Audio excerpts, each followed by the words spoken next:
1 अप्रैल 1889 नागपुर की सुबह एक ऐसे बच्चे ने जन्म लिया जिसने आने वाले दशकों में हिंदुस्तान की सोच बदल दी।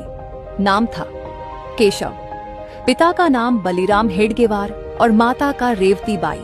केशव का बचपन माता पिता और भाई बहनों की प्रेम पूर्ण छाया में व्यतीत हुआ था।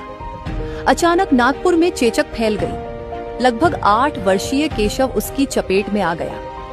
ठीक तो हुए लेकिन चेहरा दागों से भर गया, जिसके बाद केशव का यज्ञोपवीत संस्कार करा दिया गया। केशव जन्म से ही देशभक्त थे। विक्टोरिया शासन की षष्ठी पूर्ति के अवसर पर उनके विद्यालय में मिठाई बांटी गई, पर केशव ने कहा, महारानी हमारी कैसे, ये हमारी गुलामी का जश्न है, नहीं मनाएंगे।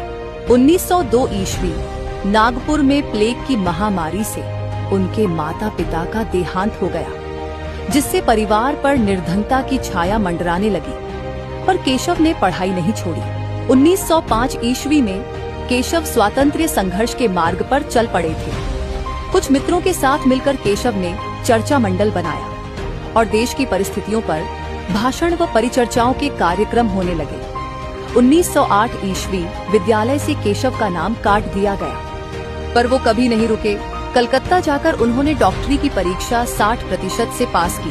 केशव नौकरी करने के बजाय राष्ट्र सेवा में अपना जीवन समर्पित करना चाहते थे, जिसके लिए उन्होंने अविवाहित रहकर जीवन भर राष्ट्र कार्य करने का निश्चय किया। कई वर्षों तक आंदोलन और काफी संघर्षों के बाद उन्हें एहसास हुआ कि हिंदुओं की दुर्दशा का कारण स्वाभिमान की कमी और संगठन का अभाव है।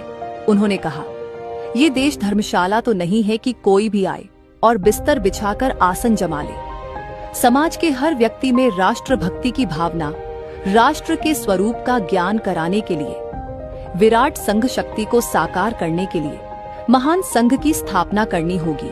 27 सितंबर 1925 को उन्होंने संघ स्थापना की घोषणा की, जिसका कार्य शारीरिक, सैनिक तथा राष्ट्रीय शिक्षा स्वयं लेना तथा दूसरों को देना होगा। संघ को कोई नाम देने के लिए डॉक्टर हेडगेवार ने 17 अप्रैल 1926 को अपने घर पर बैठक बुलाई। उसमें 3 नाम उभरकर सामने आए। इसके बाद स्वयं सेवकों को एक सुनिश्चित वेशभूषा की आवश्यकता थी, जिसके लिए तय किया गया घुटनों तक खाकी नेकर, खाकी कमीज और काली टोपी। यह वेश संघ के सभी सदस्यों को अपने धन से बनवाना होगा। राष्ट्रीय स्वयंसेवक संघ नाम मतदान होकर सर्व स्वीकृत हुआ। इसी नाम के कारण संघ के लोगों को स्वयंसेवक कहा जाने लगा। 1925 से 1940 तक डॉक्टर हेडगेवार जी ने संघ का नेतृत्व किया। उनके पश्चात 1940 से 1973 श्री गुरुजी, फिर 1973 से 1994 बाला साहेब देवरस, 1994 से 2000 श्री रज्जू भैया, 2000 से 2009 श्री सुदर्शन जी और 2009 से वर्तमान में श्री मोहन भागवत जी संघ का नेतृत्व कर रहे हैं। अब जबकि राष्ट्रीय स्वयंसेवक संघ को 100 वर्ष पूरे हो चुके हैं, जिसमें स्वयंसेवकों की संख्या लगभग 60 से 70 लाख है। देश भर में प्रतिदिन 57,000 से ज्यादा दैनिक शाखाएं लगती हैं। इसके अलावा अमेरिका, ब्रिटेन, ऑस्ट्रेलिया, नेपाल सहित लगभग 40 से अधिक देशों में हिंदू स्वयंसेवक संघ HSS के नाम से शाखाएं चलाई जाती हैं। इसके अलावा विद्या भारती, सेवा भारती, राष्ट्र सेविका समिति, भारतीय मजदूर संघ, भारतीय किसान संघ, विश्व हिंदू परिषद, अखिल भारतीय विद्यार्थी परिषद जैसी